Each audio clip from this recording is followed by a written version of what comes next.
Hi class, we're on our last section of chapter 2. This is 2.10. This is density.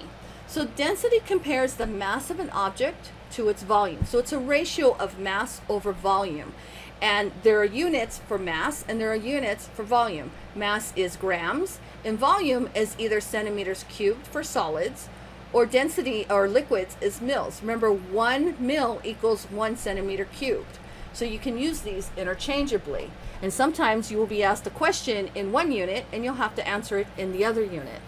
So let's take a look at what density means. Density is a ratio, and simply stated, how dense or thick something is. This is a better way to kind of explain it. So styrofoam is a very low density material. Styrofoam, you can have a really great deal of it, you can hold on to it, and it will not weigh anything. I used to work at a hamburger stand in high school, and I used to have to move all the styrofoam containers, and I would move a great deal of them.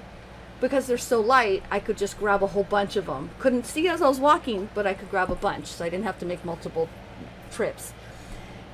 That is because the molecules in the styrofoam don't have much mass, first of all. So what the styrofoam is made out of is not, the material is not, doesn't have a lot of mass to it.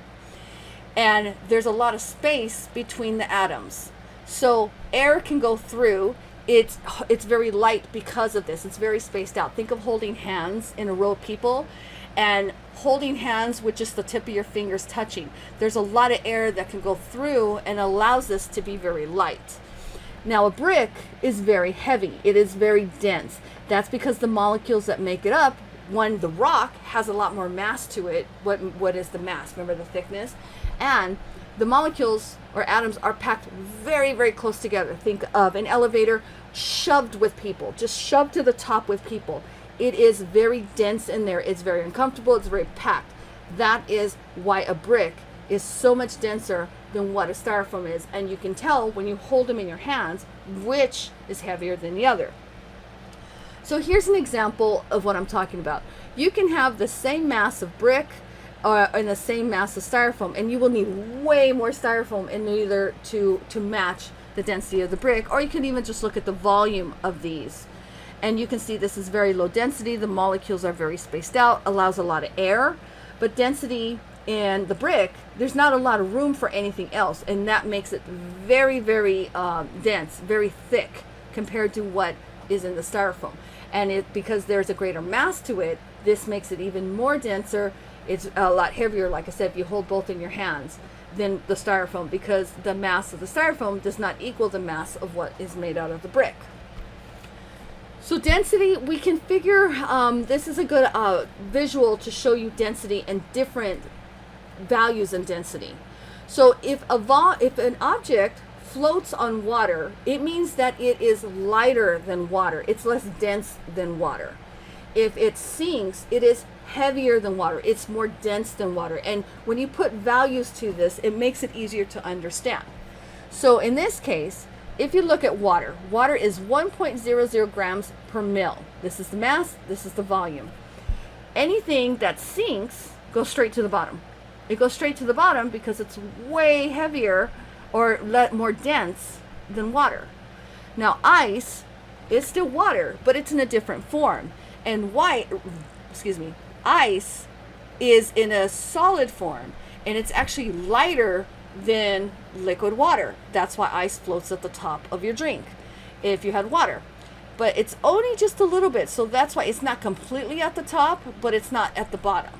And then cork is, the value is way lower than water, so it's going to float at top. This is why it's a big deal when oil spills in the ocean. It is less dense than water. It will stay on top, and that's dangerous, and that's a whole other class. But it will sit on top. So if you pour two solutions together that are different, one will always sink to the bottom and one will always stay on top unless their values of density are very close to each other. And that's when you start seeing things kind of intermingle. So here's a ping pong ball. The ping pong ball is a lot less dense than water, so it will always float. No matter how much you push that down, it will always come up.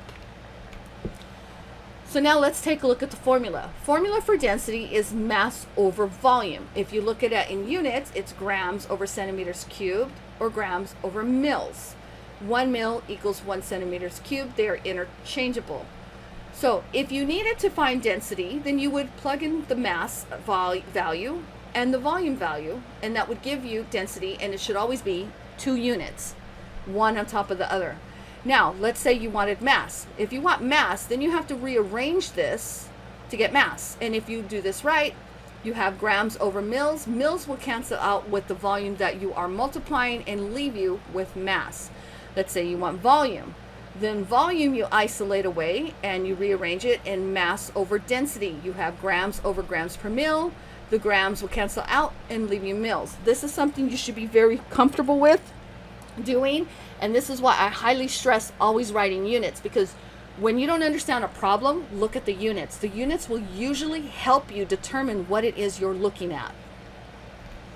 All right, so determine the density for a 20 ml sample of a salt solution that has a mass of 24 grams. So you're given 20 mils, you have a mass of 20 grams, so you need to find the density. So you've been given the volume and the mass. All you need to do is plug these in and set them up correctly in a formula. And if you do, you set it up, it looks like this. 3 sig figs, your answer should be in 3 sig figs. 1.20 grams per mil should have, when you're dealing with density, should have 2 units.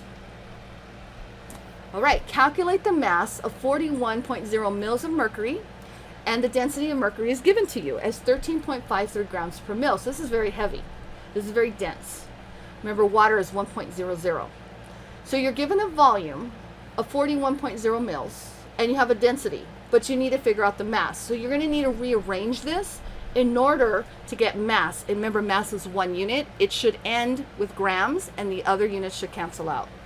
So if we look here, we have milliliters to density to grams. So we have our volume that we start with. This is volume, mils. We set up our density to make sure that the units that we don't want cancel out, and then we end up with grams. This is 3 sig figs. Our answer is 3 sig figs, and it is grams. A liquid substance with a density of 1.32 grams per centimeters cubed, what volume should be measured to deliver a mass of 68.4 grams? So you're given the density of a substance, but you don't know what the substance is. You're given a mass of 68.4 grams, and you need to find the volume. The volume in this case is centimeters cubed, or that's also equivalent to milliliters. So you need to figure out a step. So you got to go from grams to centimeters cubed to milliliters. So you need a conversion in order to do that. So you're going to start with grams, and your grams is 68.4 grams. You're going to use the density factor to get this into centimeters cubed, and then you're going to use the conversion of centimeters cubed to 1 mil. So we set this up, 68.4 grams. We set the density with the grams on the bottom. That cancels out, leaves us the centimeters cubed. We can now use the conversion of centimeters cubed to 1 mil. 3 sig figs, our answer is in 3 sig figs, 51.8 mils.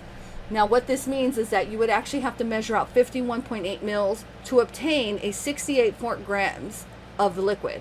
So that's the mass. If you pour out this, then this is the mass of that liquid. That's what this means.